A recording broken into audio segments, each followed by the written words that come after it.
Good morning and welcome to our summer editions of Money Truth Moments with our very own summer financial whisper, something along those lines. I think I butchered that one. I love Hello, folks. Welcome. Thanks for joining us, Judy. As always, great seeing you. Oh, it's good to be with you, Carlos. And I love summer. And here we are. It is so good. I'm ready to get this topic rolling. Let's do it. All right, folks. If you're just joining us for the first time, welcome. Make sure that you're following Judy at judycopenbarger.today for all relevant content related to finance and other topics that we discuss over time that are always very beneficial, not only for your personal life, but for your business life as well, too. So we're kicking off our summer series, right? And we're talking about summer savings, fun, and finances, right? So, folks, we're going to cover a lot of ground in the next several episodes, but we wanted to give you guys just a fun way to look at finances during the summertime because you don't really want to think about the B word, like Judy says, right? The whole budget word or any of that stuff, too. So, what do you say we get started? What's a tradition you have, Judy, when you kick off the summer? Like, this is it, summertime. What's Oh, the first thing that comes to mind? we get wet. We get the hoses out. We get the water balloons out. No, now you can blow up like 200 at one time, with those nozzle things. Yeah, it's amazing. So water balloon fights, we had a couple last week. We're still picking up all the balloons. And we get in the pool and we just splash around and just have a great time. So there's a lot of water in our early summer fun for sure. How about you? What do you guys do? Actually, I'm going to tell you something. So, speaking of water balloons, I actually just was introduced to recyclable water balloons that I've never heard of, never seen. And it was like, what is that? And it's like until my own kid threw it at me, and I'm like, okay, really? So now I'm gonna get back at you. But yeah, it's a trip. Never seen this before. So it's a new thing. So you got hit by one. How was that? Because I've looked them up. It's kind of like a ball, that you fill in and it goes. Yeah, and I still don't get the whole concept. Yeah, I just didn't like the fact that I got wet in the middle of when he threw it at me. But looking at it, it's soft, just like a balloon on there. I would say actually it hurts a little less than a balloon because Oh, when you get smacked right on the skin with the balloon, it's that latex is just it burns right sometimes. yeah. So this was, and I think it also depends on how hard you throw it too. I'm sure it could hurt if you That's really wanted the thing. We've got athletes in our family. I don't like to be on the other side of that. to, right? Well, we'll have to check it out. Sounds like a plan. Yeah. So for us, it's usually, summertime this year. I know it's always kicks it off with the last day of school. And for us, it's just like, okay, I can breathe because I don't have to drive around and do all this kinds of things for the kiddo and stuff. But it's always just, it feels like a lot of the weight that we normally experience before summertime is just lifted. Like it's a different vibe, right? You're still working hard. You're still, have responsibilities, but it's just a different kind of vibe, right? Would you agree? Yeah. Well, I think the season right before this one, it's finals, it's sports nights, it's all the things that are kind of culminating, finishing, the sports are finishing. And it's like, less events, less stuff to do, less dress up, less planning and all that stuff. And I remember all the years the kids were in school, it's like, finally, summer is here. What I notice now, we don't have any school age kids right now, but what I notice is the traffic went away, on True, days. right? It's really awesome. The buses are gone, everybody commuting to drive their kids to school. So the freeways are quite a bit more open right now, unless you're heading to the beach. So it's really kind of nice. So summer is always about fun and all that, but let's talk a little bit seriously about the importance of financial planning specifically for the summertime. Okay. What's your thoughts on that? Well, anytime you have a transition, anytime you have what is not normal and summer, everything is upset, new calendar, new schedule, new activities, and things like that. I think it's always just really great to be mindful of how we're going to impact that B word, the budget, the spending plan. So you want to plan for that, just like any transition coming up. You're going to have a baby, you're going to take a trip, you're going to have company come in and stay or overstay. It's going to impact the bottom line. So planning for those things, and even if it's things that you can't really plan for, it surprises you, having a contingency plan is planning, right? Even though you don't know what it is, there will be something. And so just being prepared for that. I'm a planner, so this is kind of my language. But always having a savings there, thinking about, okay, it's June. We'll probably do maybe a beach day or two. Maybe we're going to go take a road trip. We'll go to amusement park. We're going to do something fun this summer. What does that look like? And what is it cost us? And here's the thing, we had a lot of skinny years. Raising 5 kids, private school, we had a lot of years we didn't have extra. So we just got creative, and you can plan for that. So park days, it doesn't cost. Sometimes beach doesn't cost, depending on where you park. There might be some parking, but there are a lot of things that you can do that are creative and fun, exciting, especially if you got littles in your life. Things that you can do. It's like, this is such an adventure, mom. This is awesome. But it doesn't cost a lot of money and maybe no money. And maybe that's a goal you can have. What are 3 things that we can do in the next couple of weeks that are just going to be memory making, but don't have a cost to them other than maybe a little gas to get there? What are those things? And maybe if you don't have the means to put the gas in the car or transportation available, do something creative at home. What if you just do a treasure hunt at home? Scavenger hunt where you find the note and it says go over here, and then you find the note and it says go over there. How much fun is that? And you don't have to be a kid to enjoy that. We're all grown-ups here and we like it. We don't act like grown-ups, but we love scavenger hunts. And most holidays we do that right here on the property. And then at the end, you get your pot of gold or your sweet note, right? So there are things that you can do that don't cost a lot. You just got to kind of, maybe Google it around if you don't feel like you're creative. You probably are more creative than you think. But, what would really be memory making where it's like, that's the coolest thing ever. Mom, dad, let's do that again. Didn't cost anything. So keep in mind, it doesn't have to cost a lot to be, memory making and a good experience for your family. So I'm glad you brought that up. So I get a little bit of an echo on there somewhere. Hang on 1 second here. Just let me make sure this is all good. Okay. Oh, we're having technical difficulties. Hang on 1 second.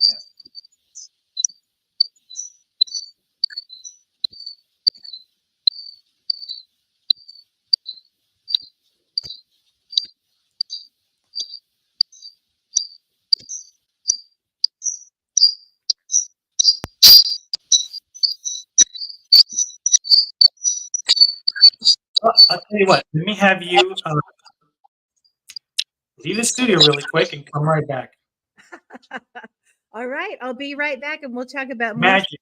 fun. Yep.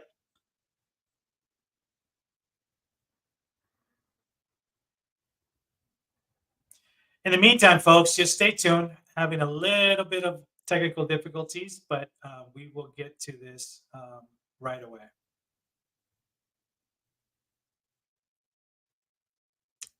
In the meantime, if you're not following Judy, please do so at judycopenbarger.today. All of our social media links are on there, so make sure that you give her a follow. If you have any additional questions that you want Judy to answer, please let us know as well, and we will make sure that we get to them. All right, and you are back. I'm back. I love technology. It's so exciting. So good. Well, let's talk about this really quick. So you were talking about, a lot of great ideas, a lot of things to share, but sometimes even in other shows we've discussed this. Sometimes we set up these goals that are sometimes set up for failure because we overthink things. Oh, I'm gonna do X, Y, Z, LMNOP, whatever it is on there, and we fail right out of the gate, right? So talk a little bit about how to set realistic financial goals specifically for the summertime. Okay, so let's say you are at one end of the spectrum, that spending plan is pretty tight, the budget, pretty tight. It's like we have $50 for June for fun. So bringing out those creative juices, what can we do? Let's say it's $12 a week. What can we do? Or maybe one week we just do staycation, and then the next week we've got $25 to do something with, right? What can we do with that? So it's just a matter of planning, working within your means. What you don't want to do is just like the holidays, right? You just have a good time. We're on vacation. Don't worry about it. Buy this, go there, drive through here, do ice cream, all the extra things. And then you put it on the credit card. And it's just little by little by little adding up. You get to the end of the summer and you go, shoot, now we have this big,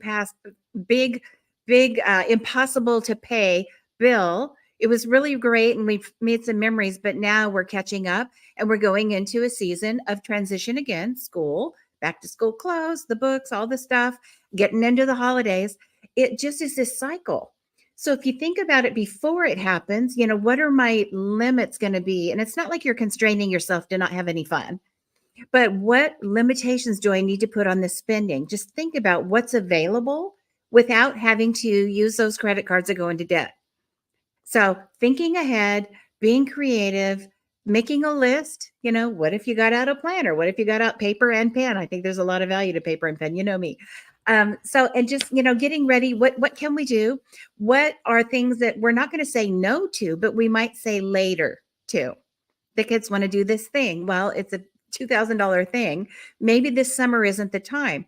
We'll do it later. Let's plan for that. And if it's a $2,000 thing and we put a couple $100 away all year until next year, it's a cash thing, right? That's planning. That's all you got to do. Simple, not always easy, but very simple.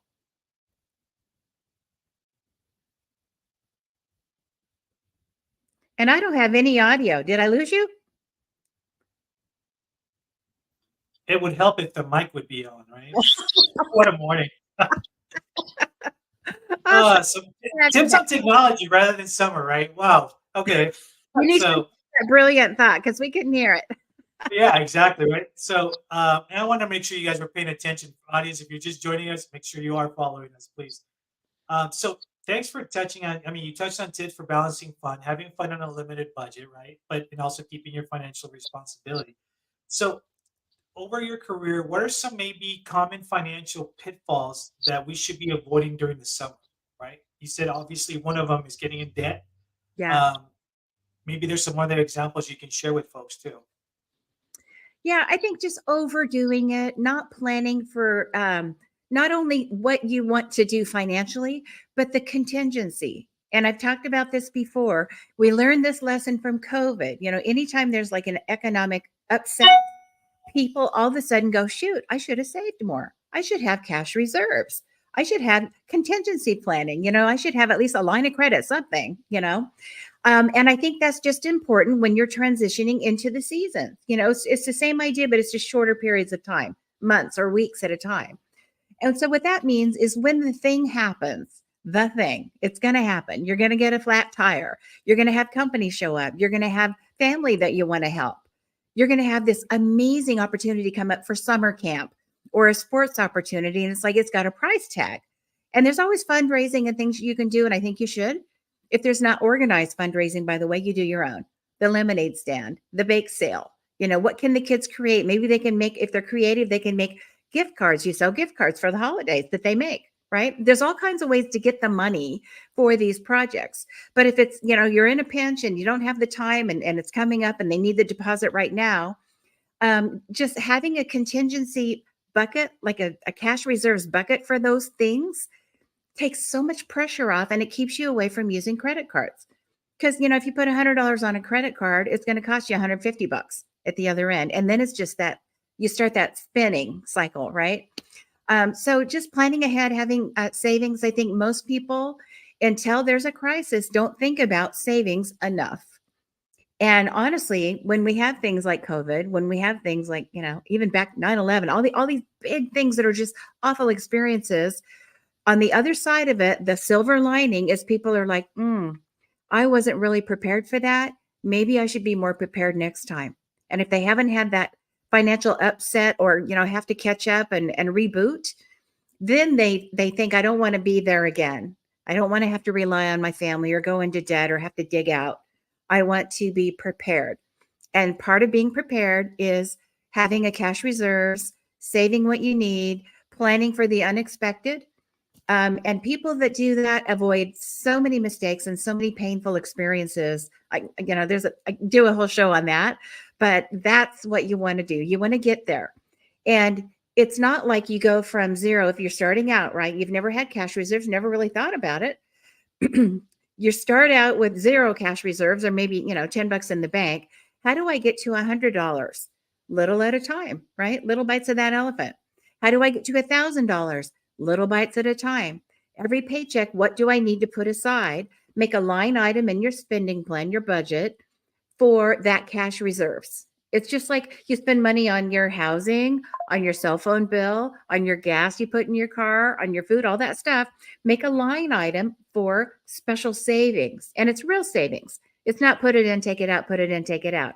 It's a reserve that's always there. And it becomes this reserve that when it goes down, you fill it up again. Right. And so you become your own bank at some point.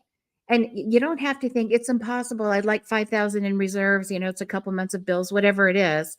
I'll never get there. Where am I going to get 5,000? You don't need 5,000. You just need 50 right now. And then another 50 and then another 50. And pretty soon you're there. Simple, not always easy, but very simple. So tell us also a little bit about, so you've seen a lot of folks, sometimes summer can be great. It can be, there's a lot of downtime also, and a lot of time for us to get in trouble financially, right? Because we have all of this extra time with the kids and so forth. So tell us also a little bit about, or share with us some tips for staying motivated to stick to a summer budget, because it can easily go out the door, right?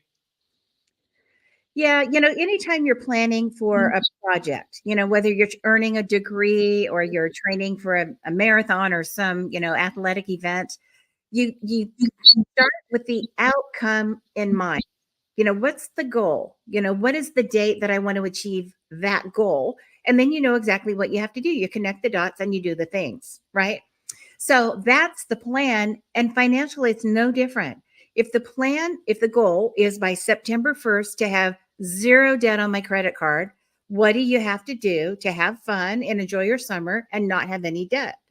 If your goal is to pay off credit card debt, maybe you've got a few thousand on there. You'd like to get rid of that over the summer.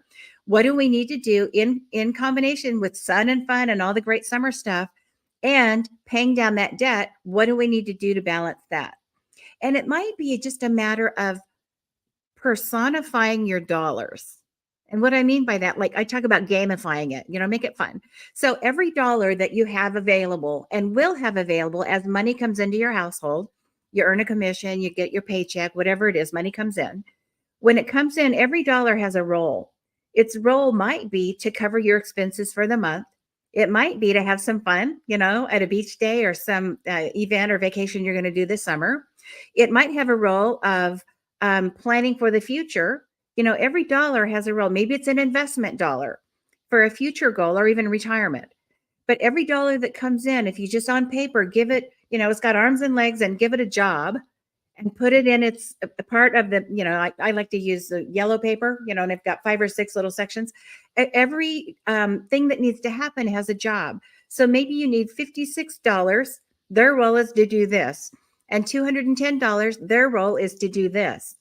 And so if you give them a job and you put them in their role and let them do what they're supposed to do, it just makes it so much easier. And it kind of takes the pressure off. I'm not good at money. People that get in that mindset and get out of that mindset, by the way, if you're in it, you are good with money. If you say you can't do it, you're right. If you say you can do it, you're right. So believe that you can give every little dollar a job, arms and legs, and they're going to go over there and do, their activity. And that just might help a little bit. When you get to the other end of the summer, you go, wow, I achieved the goal. Every little dollar did its role. I didn't try to put them in the wrong box, right? I didn't say, oh, that dollar that's paying off debt, I'm just going to put it in the fun box, because that's where we always want to go. The fun box, especially with the pressure of kids and, all these things we want to do to create memories. So give them a role, stick with the role, maybe draw it out, get everybody in your family involved. Hey, these dollars need to do this. They can't do this right now. They need to do this. We're going to get new dollars and they can do that. And that's your planning for next summer's fun, right? So if everybody understands that, it's like we're making really good choices. It doesn't have to be a big spreadsheet with, 4 accountants involved. It could be very simple. And mommy and daddy are making choices right now. Our choice is to save that money for something more fun that we can do later. So for today, we're going to do this activity. Let's go, right? Doesn't have to be rocket science. It just has to be summer fun and with the outcome in mind for where you want to be come September 1st. Well, and speaking of activity, we're at the tail end of our show. So folks, you know what that means.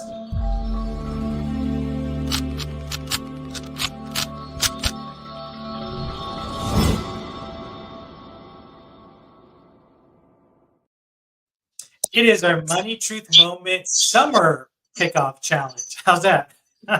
I love it. You've always got these tongue twisters. That's great. Yeah. So here's your challenge. We just talked a little bit about where do you want to be after the summer? What are the big goals? So here's your challenge. The first thing is what's one or two things we want to accomplish this summer? And if you've got family involved, if you've got children or grandchildren involved, if you got other people, find out from them, if we get to the end of the summer and you got to do the one or two biggest things, what are those things? Where do you want to be? And what you might find is there's an expense beyond what you can handle attached to what they want to do. I want to go to Disney World for 2 weeks, right? Well, for some of us, we can't just get up and do that. But what is it about that they want? Is it connection, fun, memories, photos, adventure, rides, exhilaration? What is it about that? Maybe there's a way to get whatever that outcome is underneath that event that you can do that costs less or costs nothing. Chances are that's going to be true. If it's about the Disney characters, there's other ways to do it. If it's about the rides, there's other ways to do it, right? And if it really has to be that event and that thing, maybe that's something we plan for later, and let them be part of that planning. All those little dollars are going to go over here, and those are our Disney dollars, right? If that's your thing. So that's one thing that you can do. I think the other part of your challenge is going to be, what is the outcome you want? Just the financial aspect. Come September 1, are you going to have less debt? Are you going to have more money saved? Are you going to have accomplished these goals, these top 10 things you want to do this summer? Maybe it's organizing your garage. Gamify that, make that fun. Maybe make it an earning opportunity for your children, and then put that money in their Roth IRA, right? There's so many things. But my challenge for you is figure out what everybody wants to do, get your list of what you're going to do, and financially where you want to be when all these wonderful experiences are completed September 1st. That's your challenge. All right, folks, and we are off to the summer with your very first challenge. If you have any questions, please make sure you email us, get in touch with us. If you have also suggestions for the topics that you'd like to hear Judy talk about, please let us know as well. And make sure that you are following Judy at judycopenbarger.today. We are here every Tuesday morning, 8 a.m. with the replay on Thursdays at 8 p.m. So any last party words, Judy? Enjoy the sun. I'm actually off to the beach this afternoon with my little nieces and nephew, and we are going to have a great time. Enjoy your day. All right, folks, until next week, take care, Judy. Bye-bye.